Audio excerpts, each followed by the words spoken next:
With that being said, welcome back to the Backseat Critics. My name's RJ. And this is a review where we're going to be talking about Planet of the Apes. Join us next week. Oh, wow, we just started with that. Join us next week on Planet of the Apes. But for real, we're back.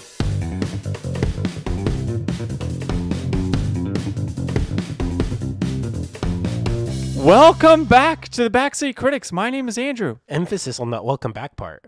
Yeah, it's been a minute. It's been a hot minute, but we're back. We're back. We're hotter than ever. We're ready to review another movie. And this week we're reviewing 2001's Planet of the Apes. Fantastic. It's a wonderful movie. Wonderful movie. It has quite the cast, actually. You can't really tell those in some places, but you can hear them. You can listen to them. Yeah, it's a weirdly A-tier list for the time. Absolutely. For the time. You can't miss it. Yeah. And they're hidden a little bit, so you kind of have to squint your eyes, turn your head to the left, pull your left ear. Kris Kristofferson is in this. David Warner. You can't miss him. He's a fantastic actor. Yeah. I like him. I guess you don't. Michael Clarke Duncan. Yeah, no, he is. Rest in peace. Rest in peace, my guy. And then also, we got Helena Bonham. And your favorite? I mean, let's just not beat around the bush anymore. Mark. Yeah, you know what? I don't think we can do the normal Andrew replacement in this movie. It is Paul Giamatti. Paul Giamatti. He's in the movie. It's Paul Giamatti, guys. Andrew's favorite. It's my number one favorite actor. Yep. And then Paul Giamatti. I'm not going to butcher his name, but they also have Raiden. Mark Wahlberg? No, Raiden. The guy who plays Raiden. Or Johnny Tsunami's grandpa. Kris Kristofferson? Oh, yeah. That's definitely the guy I'm talking about. Oh. Yeah. That guy. Yes. Whoever plays Cruel. Yeah. Fantastic actor in this movie. He's actually probably my favorite character in this movie. I'm not going to lie. I don't even remember him, I'm being honest. He was the guy that was the bodyguard for Helen Bonham's character, Ari. Interesting. Okay. He was that old butler monkey almost. Ape. I'm sorry. We learned that monkey is a slang term for apes. Racist term almost. Or not even racist. It's just slang. They take so much offense to it. They did. Over it's the top. Absolutely insane. They're like, what are we? Just a bunch of apes? And they just go ballistic. They're like, we're no monkeys. No. We're apes. Exactly. Get it right. They drew the line. They're like, we're not that low on the evolution chain. Even Helen Bonham Carter's character, Ari. Yeah, I was like, no. Who's pro-human? She's like, whoa, whoa, whoa, whoa. Hold the phone. I'm no monkey. That's like calling Andrew Garfield. It's wrong on all levels. But we still do it. I would say stuff here. I have nothing to say here because it's garbage. Anyways, we're talking about Planet of the Apes. We are talking about Planet of the Apes. Plus, we all know that I look more like a hungover Bill Nye. And Bob Saget. Bob Saget, yeah. Rest in peace. Yeah, well, yeah. Where do you want to start with this movie? I guess a 1-minute summary is kind of due. Yeah. Okay, Rochambeau this? Okay. 1, 2, 3. Oh, looks like you're going. Let's try that one more time. Yeah, I saw that. You go. Best 2 out of 3. No, you go. Best 2 out of 3. It's not my fault your scissors were broken. Best 2 out of 3. Yeah, you broke. My scissors were broken because it was a knife. And the Rock still wins. Come on, let's go. All right, Rochambeau. Oh, you son of a gun. Hand you over here.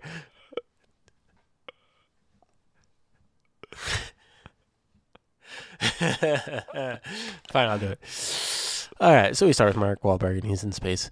As he's in space, he chases after a chimpanzee that is trying to teach how to fly an aircraft. That aircraft goes inside a storm. Mark Wahlberg chases him down the storm, and he realizes that all of a sudden he is in a planet full of apes. This planet, they enslave humans, and also Tim Roth's character, the evil monkey of the group, wants to destroy the human race. Through this, Mark Wahlberg said, nah, I'm getting out of here, fam. He tries to get out of there, runs with a whole bunch of humans with the help of Ari, the Helmbaum's character. And they basically run into the old spacecraft. Mark Wahlberg found out that he got blasted into time and realizes that he needs to, there's no hope for him. Eventually, the monkey comes out of nowhere. That went to space in the beginning. He hops in the monkey spacecraft and goes into another futuristic ape time. The end. You got like 10 seconds left. You want to like juice it for anything? 5 seconds? Tim Roth is crazy. Tim Roth weirdly walks like Tim Roth in this movie and is still a convincing ape. Walks like he's gonna poop his pants. The Caesar in the new Planet of the Apes movies, he's got like a really like ape kind of walk on 2 legs. Tim Roth is still more ape-like with his walk. He's lied to me. Jeez. Poor guy. Poor Tim Roth. I'm kidding. Poor Tim Roth. I'm kidding. I really like Tim Roth though in this movie. Actually, he chewed up all the summary. He chewed up all that summary. He chewed up all that scenery. I enjoyed it. I did too. He's like climbing all over the sets. He's throwing knives. He's like climbing on people. And he's psycho. He's climbing on people. He jumped like 50 feet. Like, if you think Willem Dafoe and Spider-Man is psycho, like, this is... I wish that they would have taken Tim Roth and put him into more villain roles in movies, actually. I completely agree. Yeah, I completely agree. I think he did a pretty good job in, was it The Incredible Hulk? Yeah. He was a villain. He was the villain. He was the villain in that. 100% he was. Yeah, I think he kind of killed it with that. But, I mean, he's also going against... he's playing with... Edward Norton. Who's like a heavy hitter. That's a tough one. That's a heavy hitter. Like, those are two good actors. He's very hard to work with. Oh, is he? Edward Norton. Yeah, the rumor in the Hollywood mill is that Edward Norton's not an easy actor to work with. Interesting. So I would have avoided... I mean... He's good. I heard he's a little wee bit of a jerk on set. Oh. Yeah, he's not a friendly fella. TJ Miller level or just... No, jerk? not like... I mean, as you mentioned actually earlier to this week, that you said that TJ Miller is just... What you see of TJ Miller is what you get of TJ Miller. Yeah. Yeah, with Edward Norton, no, he is a... Just a jerk. Which kind of surprises me that he gets so many roles. I mean, he's a fantastic actor. Yeah, he's fantastic. But I'm surprised how many people like actually work. Like Robin Williams. Oh, yeah, that's right. That's the Smoochie. That's right. They got Robin Williams working with him. Uh-huh. This is, no. Marky Mark, Charlize Theron, Donald Sutherland, Mos Steph. I'm just listing off the cast of Italian Job at this point. Oh, I know. He's got a lot of people that has actually decided to work with him though. And yeah, he's in all of the Wes Anderson movies too. Yeah. I mean, I get it if you're doing like the voice acting, like Fantastic Mr. Fox. You don't need to really see him, right? But in like Grand Budapest Hotel, yeah, those sorts of things. God, was it French Dispatch? Was he in Life Aquatic? I actually haven't seen that. Oh, fantastic! Is it? It's interesting. Okay, it's Wes Anderson. It's got the sing-songiness. Okay, I believe he just makes basically a cameo in Asteroid City, which is not worth a watch. But yeah, I would have rather seen Tim Roth more villainy. Yeah, more nefarious acts. Yeah. If you had to replace him though, Tim Roth. Ooh, if I had to replace him with somebody during this time period. Wow. 2 actors. Oh. Yeah. Let's see what you got. I got 2 in mind. 1, Robin Williams. I thought about that for a brief second, and I shut myself down, actually. I just want to see... Robin Williams as an ape. As an ape, but like a bad ape. Okay. I just want to see a little bit more range. With that love of just bloodthirsty and killing humans. Yeah. Okay. And still leaning into more the goofy side, because honestly, this movie should have been a comedy. Jim Varney. Chris Farley. Okay. No. I was joking about that. I was like, you leaned way into the comedy side. No, Jim Carrey. I could see Jim Carrey into that a little bit, I guess. I could see that. Those are the kind of two I would go with. I would go Tim Curry. Okay. I'd go Tim Curry. Thinking about it, that's who I'm going with. During this time period, wasn't he in a wheelchair? Was he? It's 2001. When did he get into a wheelchair? I thought it was like late 90s. No? Was it? Isn't late 90s when he did Muppet Treasure Island? Yeah, but I thought it was like right after that or like when it released. Okay, so let's pretend he wasn't in a wheelchair. Tim Curry, fantastic choice, in my opinion. Okay. Or I'm gonna throw a little bit of a curveball out here, actually. Okay. Tom Cruise. Oh no, I was okay. Sorry, I was way off. Okay. 2012. Yeah. So no, you're still in the clear. So Tim Curry or wild card Tom Cruise. Okay. Even though Tom Cruise isn't gonna play a villain. No. He ain't gonna touch a villain role. No. It would be nice to see him play a villain. Oh, absolutely. I think he could do it like pretty easily. Absolutely. Russell Crowe. I wouldn't do Russell Crowe. He just punches. Dude things. is an ape. You just run around and punch things. Every No. Put Russell Crowe on set, no makeup. You just like poor Russell Crowe. give him a couple of drinks. A couple of drinks. Can you imagine Tim Ross character? And then just put Colin Farrell just up in like a cherry picker, just always out of range from where Russell Crowe is, so he could just rage. Can you imagine Tim Ross character being played by like Mel Gibson?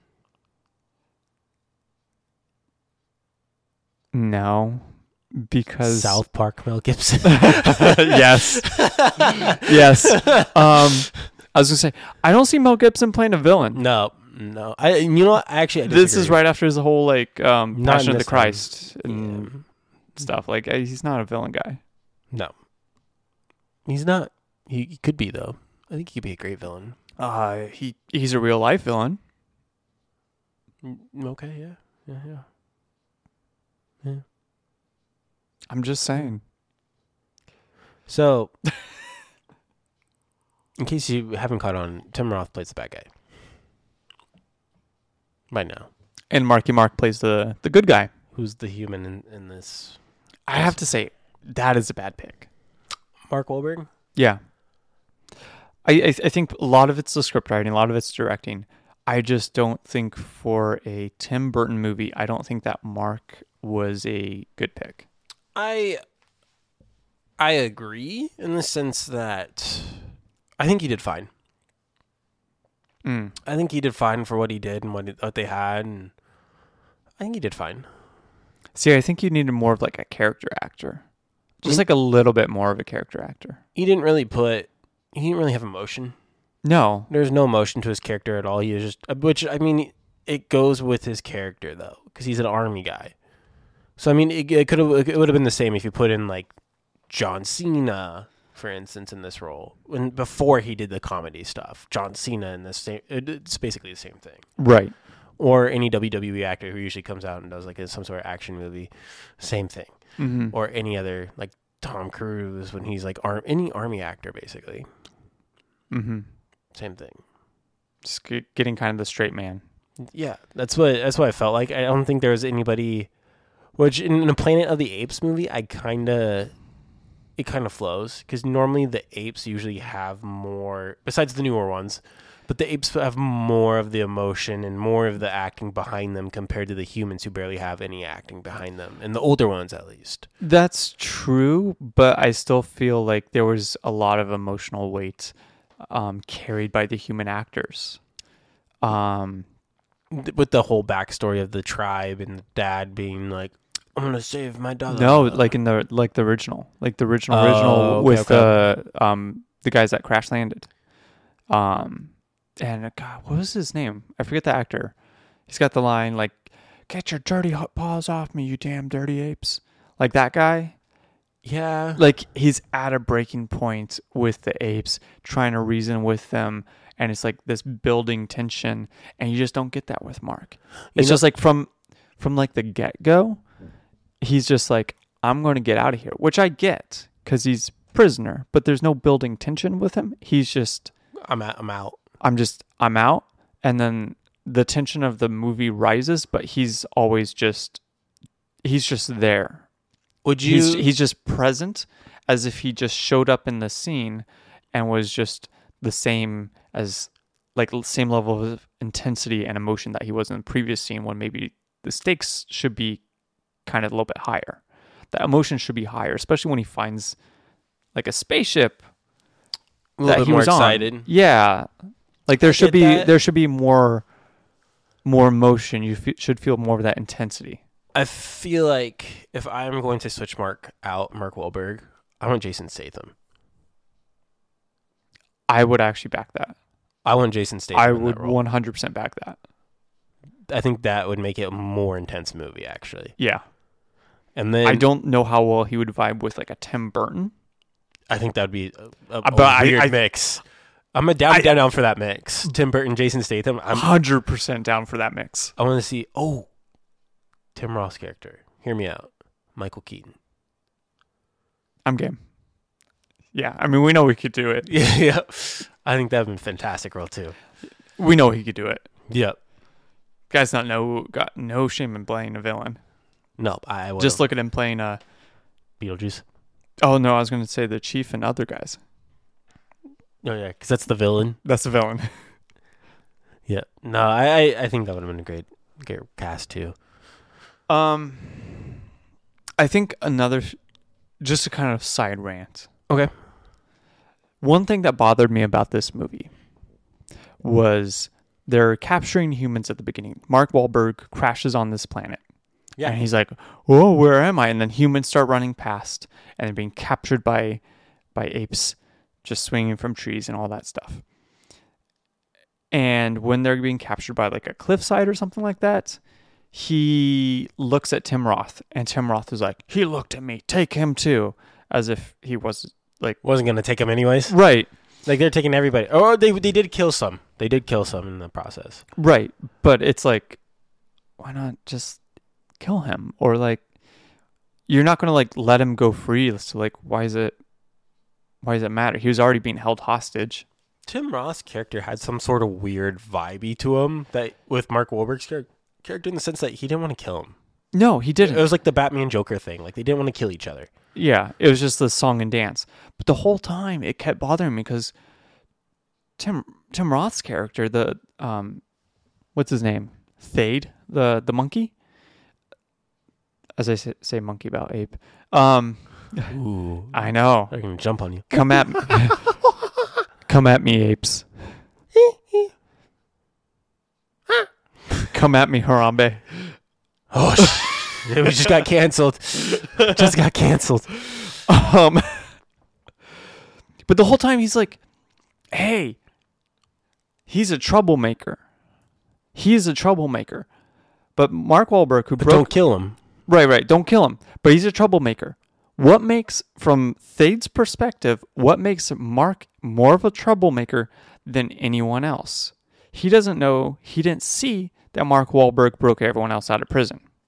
He didn't see that Mark Wahlberg was kind of leading this expedition to find, his people via that little tracker. But he kept calling Mark Wahlberg the problem one. Kind of blaming him for all of the problems. But from what we're shown, from what Thade sees, Thade should have no idea that it's Mark Wahlberg doing all this. And I know it's like script writing and all that stuff. Absolutely. Script writers know that, but it's like there should be some sort of like relative knowledge to the characters. Because Thade has zero knowledge that it's Mark. Like kind of pulling the strings there. And they take Paul Giamatti with them, and right. And they're running with other apes too, which is like, why not? I get your point. Why not call Helena Bonham Carter's ape the troublemaker? Why not blame her husband or the other general guy who had his little like fight to the death at the end? Yeah, cruel. Is it? Yeah. Why not Why not call them the troublemakers? Because they're more likely to be the ones to break people out of prison. I think he actually kind of had that vibe or thought process, because when they saw all the humans escaping with Ari and Cruel, and Paul Giamatti's character down Paul Giamatti, the tunnels or something like that. Yeah, they mentioned that they took her hostage, but he very well knows that you could tell that he goes, let's spin this for my advantage, and the government stories, the government backstabbing of the apes. So you could tell that he knew that she was helping him and stuff, but she just wanted to. I think he just wanted to pinpoint on somebody. You. Thank you, and go after him. But I want to flip this. I'm gonna flip it on you. Flip the script. Ari, let's talk about her. Okay. That monkey had 10 different boyfriends. Am I wrong? It was Dade. She had something going on with Mark. It was she had some sort of people that she was flirting around with, and there was ape or not. There was so much kissing in this. Marky Mark is kissing Helen Bonham Carter's ape, and then he's going around kissing, who was it? Nova, Lisa Marie's character, the blonde chick. Yep. And it's 2 seconds ago, you kissed an ape. He's giving her the ape disease, jungle fever. Huzzah! It was reasons we're not to play no games right now. Exactly. But honestly, though, Ari's is just all over, and even at the end, she goes, "Why don't you stay?" Even Lisa Marie's character, Nova, "Why don't you stay?" Doesn't stay. Yeah, but no, I just think that I was curious, even Thade getting in on it and stuff, and I don't know. She just seemed like she was bouncing around a little bit too much for me. A little too much. Too much. I'm monkey, ape.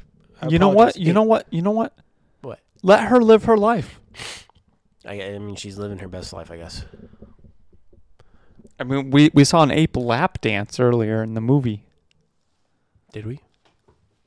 Oh yeah, there was this. They're running through all these. Scene. Yeah, they're running through all these rooms, and one of the senators, I forget who played him. I want to say it was Glenn Shaddix. Yeah. He's got some younger ape, mistress wife situation, and yeah, she just gets on top of him and just starts twerking. She's twirling those arms and on top, going full monkey, and they're just running through. That scene was wild, by the way. That felt like a Looney Tunes type scene. If somebody really, that's a scene from Howard the Duck with the duck. The bathing duck. If everybody wanted to if one monkey just wanted to go through and annihilate the government, they just needed to get into that building and start slicing people's throats, because it seems like it's pretty easy to get through. It's just one room, straight through. Walls. Everyone's living quarters are just connected. There's no locks. Nope, and there's just a couple walls, maybe. Somehow monkeys. There's no doors. The apes haven't come up with a way to lock doors. How far? Obviously they're still using swords and armor and those sorts of things. How far do you think they are actually in the timeline of weapons? Or how far? How smart do you think they are? Technology? Do you think they'd grasp it? No. Well, so they show him shooting a gun, but he was really struggling. At first, he was trying to figure it out. Yeah. My question is, because Thade's dad had a gun that he gave Thade. Where did he say where he got that gun? No. Okay. No, you know what? I think, but they kind of allude to it because of that crash. Mark Wahlberg, I think that comes first. That he finds his ship and everything. So I think that he found it from the original. But that would be Thade finding it, not Thade's dad, because Thade's dad gifted it to his son. Yeah, why wouldn't it be Thade's dad? Because those were the original monkeys that evolved, that were on that ship. Oh, I see what you're saying. And from the original ship crash. Yeah. Those guns were already... Yeah. Mark Wahlberg you gotta arm the monkeys. And so the monkeys probably took one. I love that we just devolved back to calling the monkeys. The apes probably took one, and then he stashed it in his little vase thing. And yeah. You got to give the primates guns. Protect the schools. And they did go into that inside the new one. They get guns. Yeah. Yeah, they do. Don't they get a little bit of guns in the older ones? I can't remember off the top of my head. Yeah, they do. Yeah. Yeah. I don't think in like Planet of the Apes, but not the original, but in one of them they do, I think. Yeah, maybe Conquest don't they get, like, or something like that. Lasers, like space lasers, I think. I think it's like Conquest. Yeah. Which is the old version of Rise of the Planet of the Apes. Yep. If I remember right, in kind of that order. But what's your favorite scene?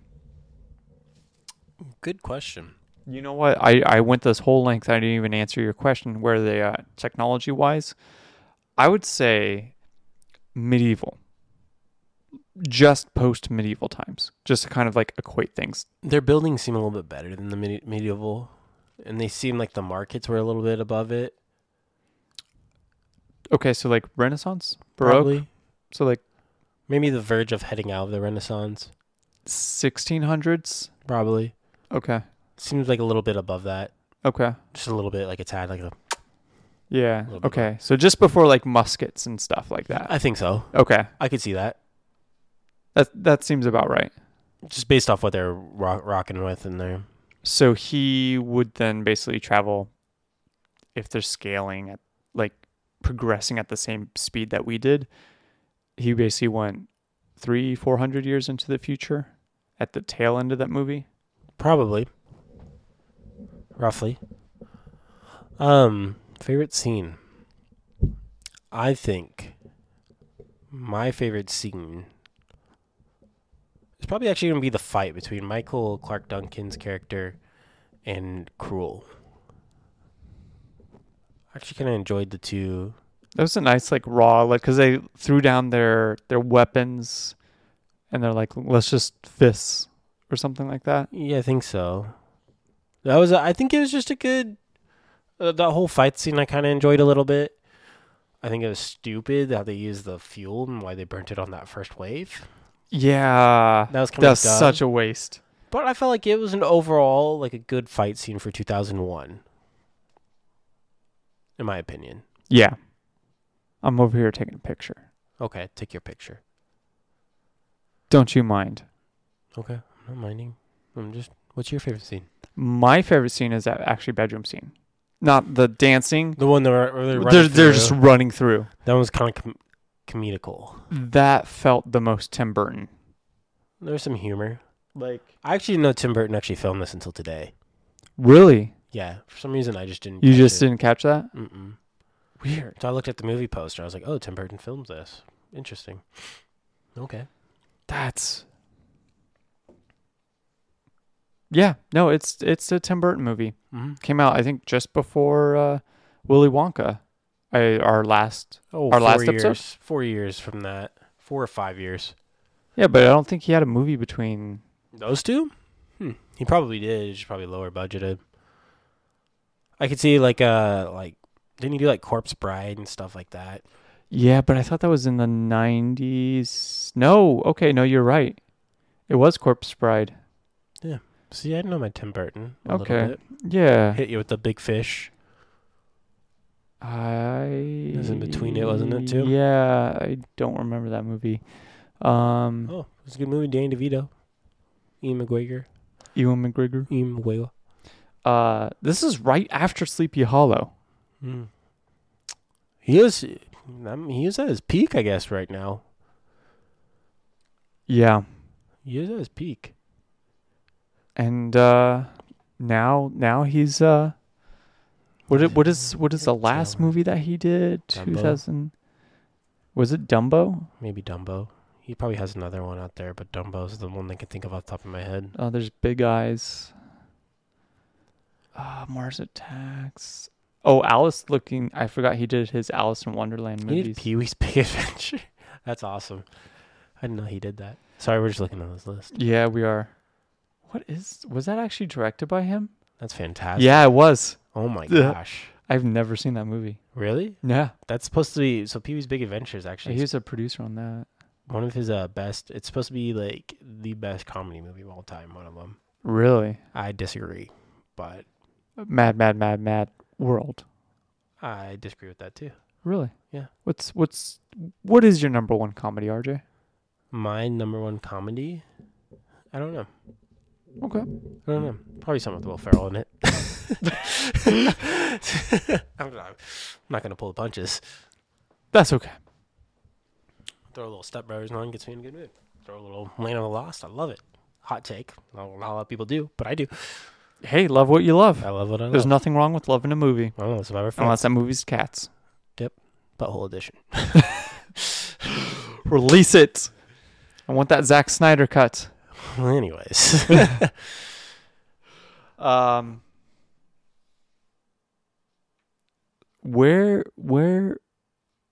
are your final thoughts?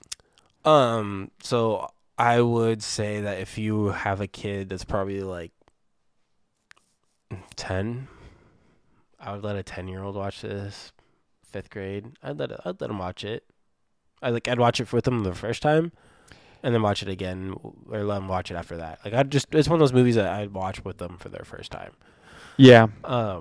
Just with the scenes in it, it's definitely not one that you probably want to put kids around. I mean, my parents used to let me watch the old Planet of the Apes by myself.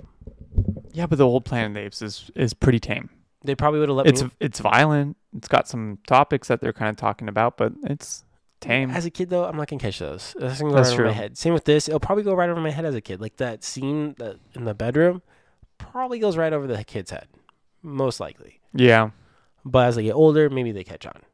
And so for that, though, I'd like to watch it for the first time and see if they catch on or not, so you can talk about it with them, you know? Mm-hmm. Outside of that, though, I actually, when we watched it, I actually secretly found myself enjoying it. I'm not going to lie. I was like... All right, folks. Hot take. This is now a one-man show. It's just me. As a bad movie, I was like, wow. Like, out of some of the movies we've watched, like Charlie and the Chocolate Factory we watched. Yeah. I enjoyed this actually more than Charlie and Chocolate Factory. Really? Yeah, I was enjoying this more. I think that interesting. I think this was better because Charlie and Chocolate Factory had to go against Willy Wonka. Yeah, and you're not topping Willy Wonka. No, you're never. No, and so that's why I think I enjoyed this because I'm not necessarily putting this against the old Planet of the Apes because they're so far in the past to me, and it's not necessarily a movie that you. But there's a bigger gap between Charlie and Willy. I just don't think that not a lot of people watch Planet of the Apes enough. Like Willy Wonka, I watched a lot as a kid. Really? Planet of the Apes, when there was a marathon, maybe once a year. Total flip for me. Maybe. Willy Wonka, that was like a 2-3 time movie of the year. Huh. So I personally, I would put this movie, I mean, I'm going to put it at 8. As a bad movie, an 8. A bad 8 movie. Planet of the Apes. Planet of the Apes. We're going Planet of the Apes. Perfect. Yeah, I wasn't a fan of this movie. That's fine. That's why we review. I stated kind of my opinion before, like why Thade is blaming Mark for a lot of the stuff doesn't really make sense. There's some weird writing, but it's not like, to me, it's not like fun bad. I just sit back and enjoy the violence. The violence. It didn't hit that. It was tame. To me, it felt tame. It didn't feel like it was like owning up to anything. Like it didn't feel like it was leaning into like grotesque, comedic violence, like a Tim Burton, like Sweeney Todd type thing. No, this was more actiony. But even then, like it's not like an over the top action. It didn't really like own what it was. It was just like you've got some actors like Tim Roth who absolutely like killed it. It hit like those old night movies that you watch, like that leads like a group of like people, like the city against the evil king, right? And it hit like that. This is something you would see back to back with that He-Man movie we watched. I can see that. That's kind of the vibe. Yeah. I think I enjoyed He-Man a lot more than this. I enjoyed He-Man more, but I still enjoyed this. I'm going to give this. Ooh. I'm going to give this a 5. 5. As a depending on my mood. Planet of the Fives. Planet of the Fives. Planet of the Fives. No offense, Marky Mark. That's all right. Saving Grace, Paul Giamatti, Tim Roth. Ooh. Ooh. Tim Roth. Some of the set designs were fantastic in this. The costumes were actually really well done. Oh, absolutely. They were. Absolutely. One thing this movie has over the originals, costumes. Fantastically done. Yeah. I was watching it and I was like, wow. Like the costumes aged really well. I think I even asked you, like, how long do you think it took him to get into that makeup? Because you can tell that took time. Yeah. Like Jim Carrey sitting there for the Grinch time. Right. But for a ton of actors. Yes. I wonder what the cost was. I mean, it didn't go towards the screenwriting or the script writing. It went towards the costumes. What would you guess the budget be? 21 mil? 362.2 mil. Wow. What would you guess the box office was?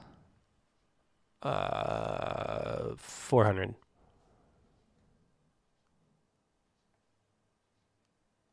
Oh, wait. No, I got that flipped. Box office was 300. 362. Okay. What was the budget was 100. 100. Wow. Good. That's good for them. Yeah. Fantastic. I remember when this movie came out and I was like, I really want to see it because that's when I saw a lot of the older ones. Yeah. And I was like, I want to see this one. This was one I remember being excited for. Yeah. They made a lot they were good at pumping movies back in the day. They suck at it now. Yeah. They over pump them. Yeah. They need to bring back good McDonald's toys. I have not gotten a McDonald's toy in many years. But it's like, okay, back then you had movies that were like kind of standoutish. They'd pump them. They'd be like, wow, look at the Planet of the Apes. It's directed by Tim Burton. It's like spooky and dark. Everywhere. 7-Eleven cups. Right. Do you remember the Godzilla 2000 advertising where it's like his head is this big and it'd be like the side of a billboard, or his foot's this long and it'd be like on the side of a TriMet bus? It was like advertising like that. Or you'd see it on Yo Quiero Taco Bell. Right. But now it's just like every movie is just trying to do that and we're just numb to it. Well, I think also as well you have the internet that kind of ruins things too. It does too. Because now it's in front of you always. It has the banners. Every time there's like a little update, a little fan theory, it's being spoiled for you everywhere. So if you just open up Instagram, it's just like you better hope you're not watching like some main tier movie because it's going to be spoiled. The reels are busted everywhere. Yeah. But yeah, no, it's a 5 depending on my mood. It's something if I'm sick, if I'm sniffly, I'm drinking some tea. This is a try to feel once better. Every 2-year movie. I'm drinking it. I'll watch this movie. That's fine. Once every 2 years. I could go with that. Yeah. That's why I'd plug it in. All right. Something to shake it up. Where can they find us? They can find us on Instagram at The Backseat Critics. They can find us on TikTok at The Backseat Critics. They can find us on YouTube at The Backseat Critics. You can find us on your pillow on The Backseat Critics. You can find us on your backs at The Backseat Critics. You can find us on your toothbrush on The Backseat Critics. You can find us on your heads on The Backseat Critics. You can find us on your blow dryer, Backseat Critics. We out. That's fine.